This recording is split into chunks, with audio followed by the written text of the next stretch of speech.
ये देखिए दोस्तों, ये सिर्फ गाय का गोबर ही नहीं, हमारे पहाड़ की संस्कृति की पहचान है।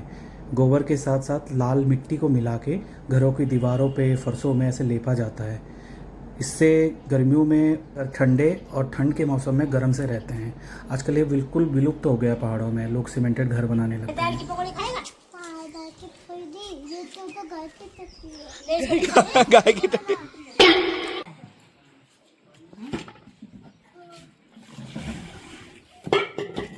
ले जूस है, ले जूस है, ये जूस पिया, ये जूस है।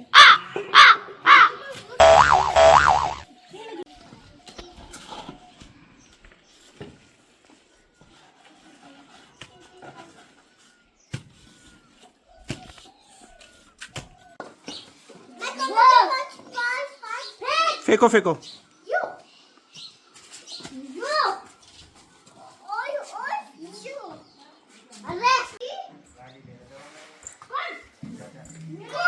Gita, let it go.